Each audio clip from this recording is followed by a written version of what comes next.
Hello everyone. संसद में हो रही है श्वेत पत्र पर चर्चा। देखा जाए तो इस साल के बजट को प्रस्तुत करने के दौरान वित्त मंत्री निर्मला सीतारमण जी के द्वारा श्वेत पत्र प्रस्तुत किए जाने की बात की गई थी और फाइनली यहां पर संसद में इसे प्रस्तुत कर दिया गया है। आज हम इस वीडियो के माध्यम से समझेंगे श्वेत पत्र क्या है, सरकार इसे क्यों लाती है, इसमें किन किन बातों पर चर्चा की जाती है और इसके माध्यम से क्या प्राप्त करने का भी यहाँ पर लक्ष्य होता है। सबसे पहले यहाँ पर जो चर्चा का आपका एक विषय बन रहा है उस टॉपिक को देखते हैं कि ये चर्चा क्यों हो रही है।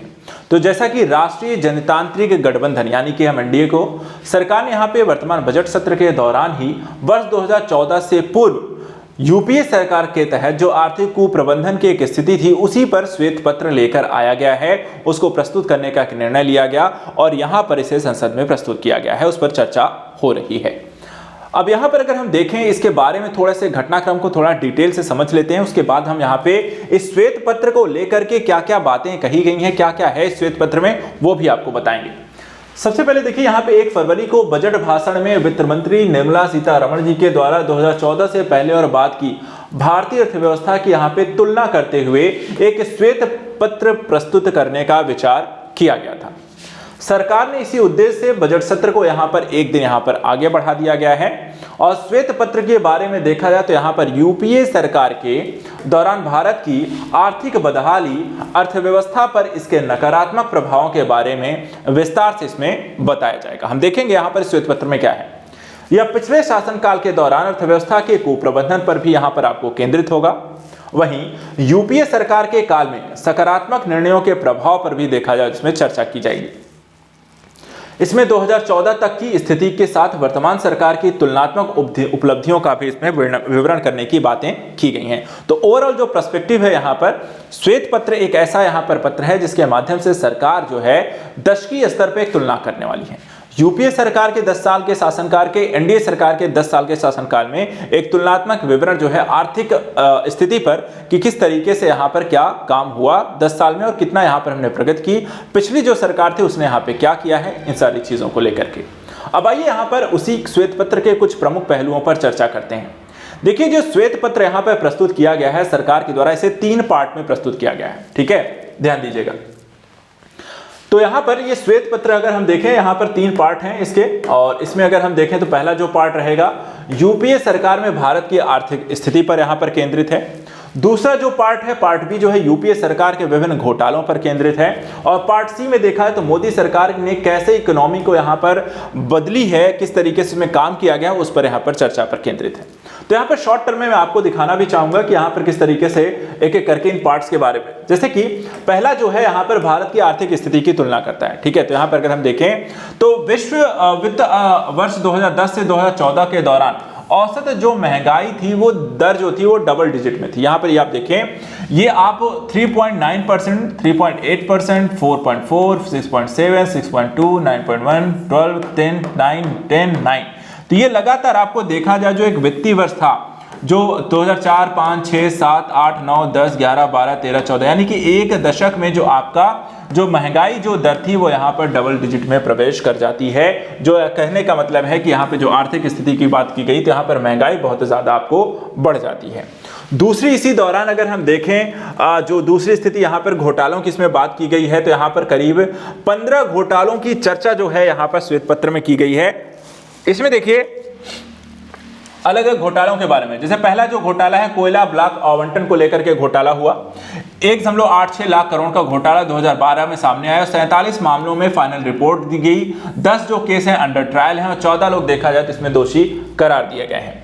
दूसरा जो घोटाला हुआ था वो राष्ट्रमंडल खेल का घोटाला हुआ था। इसमें खेल से जुड़े प्रोजेक्ट में मिसमैनेजमेंट और वित्तीय अनियमितताओं के 8 मामलों में चार्जशीट यहाँ पे दायर की गई थी, जांच चल रही है।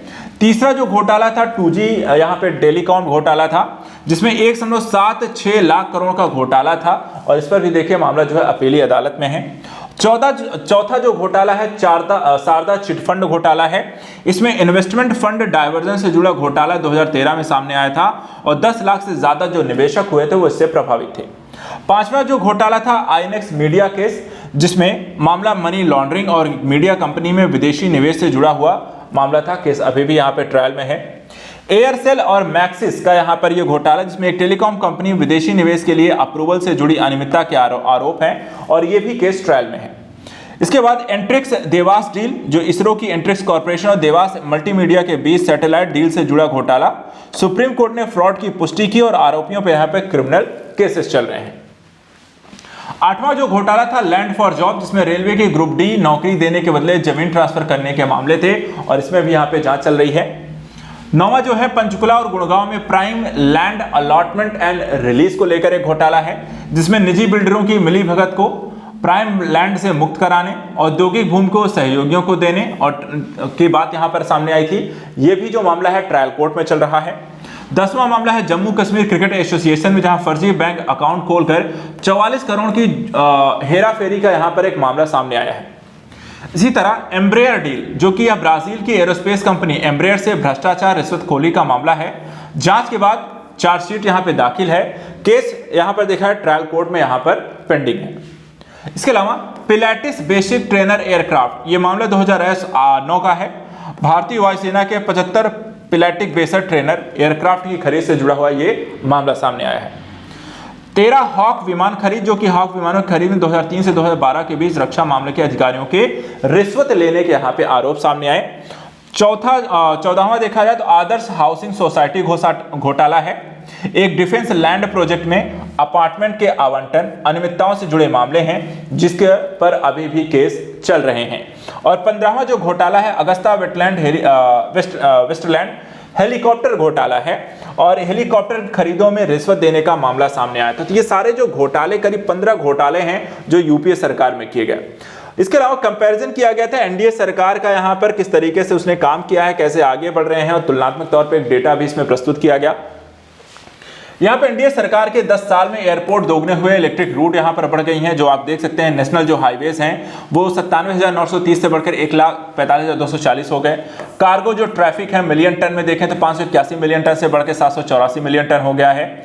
ठीक है। इसी तरह इलेक्ट्रीफाइड रेल रूट जो है वहां पे आप देखें 22,224 से बढ़कर के 50,394 हो गए हैं। और एयरपोर्ट्स की यहाँ पे जो संख्या है 74 से बढ़कर के यहाँ पे 100 से ज्यादा हो गई है। इसको हम और भी डिटेलिंग पर अगर देखें, जैसे कि यहाँ पर आप एक स्कीम है जो 2013-14 से लेकर के 2003 से लेकर 2014 तक और 2016 से लेकर के 2024 तक, ये डेटा यहाँ पर आपको कंपैरिजन का दिखाया गया है। मैं एक एक करके अगर आपको स्पष्ट नहीं है बस दिखाता हूँ। अफोर्डेबल हाउसिंग रूलर के तहत 2003 से 14 के दौरान सिर्फ 2.1 करोड़ यहाँ पर घर बनाए गए, जबकि यहाँ पर 2016 से 2024 के बीच यहाँ पर करीब 2.6 करोड़ घर बनाए गए। कंस्ट्रक्शन टॉयलेट्स की संख्या देखें 2011 से 14 के दौरान 1.8 करोड़ टॉयलेट कंस्ट्रक्ट हुए हैं, जबकि यहां पर 2014 से 24 के बीच करीब 11.5 करोड़ टॉयलेट्स यहां पर बने हैं। तो 1 करोड़ से लेकर 11 करोड़, यानी कि बहुत बड़ा अंतर। Affordable pension for unorganised sector workload के संदर्भ में देखा जाए वर्कर्स के लिए, जहां 2011-14 सिर्फ 36.4 लाख लोगों को यहां पर इसका फायदा हुआ, वहीं 2015 से 2023 के दौरान करीब 6.1 करोड़ लोगों को यहां पर देखा इसके तहत यहां पर सहायता प्रदान की गई। तो यहां जो लाभ यहां पर मिला है जो बहुत बड़ी संख्या है।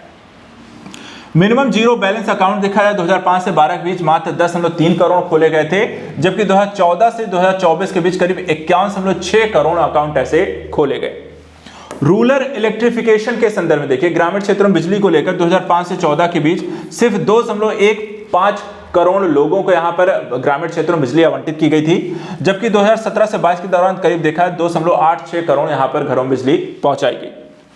अफोर्डेबल मेडिसिन को देखें 2008 से 14 के बीच 164 जन औषधि स्टोर ओपन हुए हैं और 87 जो है इसमें फंक्शन है, जबकि 2014 से 23 के बीच करीब 10,000 स्टोर हैं जो हैं अब तक ओपन किए गए हैं। तो 164 से आप देख सकते हैं 10,000 जो बड़ी संख्या में आपको ओपन किए गए हैं। ऑप्टिकल फाइबर नेटवर्क 2011 से 14 के दौरान 6,577 किलोमीटर बिछाए गए थे, जबकि 2015 से 23 के दौरान करीब 6.8 लाख यहां पर आपको किलोमीटर तक ये फाइबर लाइन यहां पर बिछाई गई है। और मैटरनिटी बेनिफिट्स को अगर हम देखें 2010 से 2013 के बीच 909 लाख बेनिफिशरीज यहां पर दी गई हैं 53 डिस्ट्रिक्ट में, जबकि 2017 से 23 के दौरान 1.59 करोड़ लोगों की सहायता प्रदान की गई। तो बहुत बड़ा ड्रास्टिक कह सकते हैं कि यहां पर आपको चेंजेस देखने को मिले हैं। अब आइए यहां पर एक तरीके से आप एक स्थिति का अगर हम अंदाजा लगाएं कि 2014 तक की अर्थव्यवस्था आपको कैसी दिखाई देती। इस श्वेत पत्र में जो डेटा यहां पर आपको प्रस्तुत किया गया है, अगर हम उस आधार पर देखें तो 2014 तक की जो स्थिति है कि यहाँ पर सरकार के द्वारा श्वेत पत्र देखिए जो स्थिति जो है प्रस्तुत कब की जाती है कि यदि श्वेत पत्र प्रस्तुत नहीं करने के कारण कई लोग यहाँ पे सरकार से नाखुश होते हैं। 2013-14 में देखिए भारत की जीडीपी जो वृद्धि दर थी मात्र 6.4 थी। बैंकों की स्थिति दयनीय दिखाई दे रही है। निवेशकों की चिंताएं थी। आधारभूत संरचना की स्थिति जर्जर थी। वित्तीय घाटे में देश जो होता है लगातार आपको जा रहा था। गरीबी की संख्या लगातार बनी हुई थी और पिछड़े ग्रामीण क्षेत्र आपको लगातार बने हुए थे। तो 2014 तक की जो स्थिति यहाँ पर आपको देखने को मिलती है वो ज्यादा यहाँ पर आर्थिक स्थिति बहुत अच्छी नहीं थी। अब चलिए आपको बता देते हैं कि श्वेत पत्र क्या होते हैं। जो एक टर्मिनल है, जो एक कॉन्सेप्ट है वो भी हम इसमें समझ लें।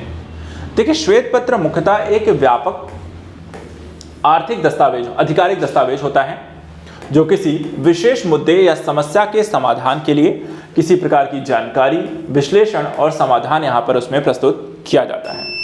सामान्यतः सरकारें जो होते हैं कई कारणों से विधानसभा और संसद के सदन पटल पर श्वेत पत्र यहाँ पर आपको पेश करती हैं, जैसे कि मौजूदा मुद्दों का समाधान खोजना हो या फिर सरकार के लक्ष्यों को यहाँ पर प्रस्तुत करना हो।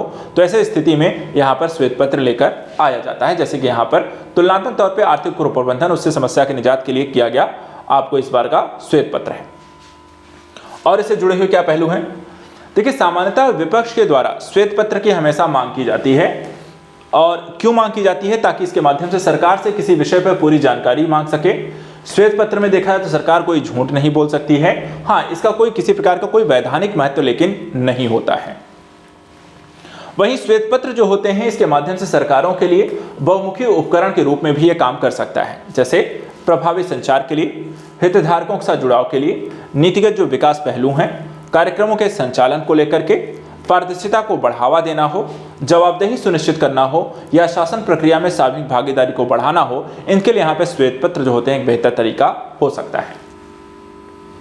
वहीं पर सामान्यतः व्यवसाय, प्रौद्योगिकी, सरकारी संदर्भों में उपयोग किए जाने वाले श्वेत पत्रों का उद्देश्य जो होता है कि पाठकों को शिक्षित करना और सूचित निर्णय के बारे में एक तरीके से जानकारी देना है।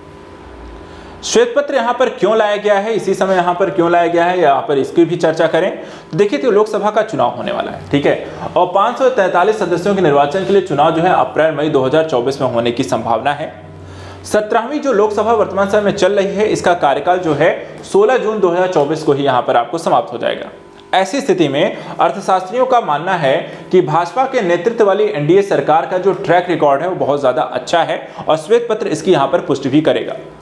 वर्ष 2014 की स्थिति जो है 1.9 ट्रिलियन डॉलर की अर्थव्यवस्था जो है, जो 10वीं हम सबसे बड़ी अर्थव्यवस्था थे, उन्होंने एक दशक में देखा जाए तो यहाँ पर आपको बड़ा एक चेंज देखने को मिला और हम यहाँ पर 3.7 ट्रिलियन डॉलर जीडीपी सहित 5वीं सबसे बड़ी अर्थव्यवस्था बन चुके हैं।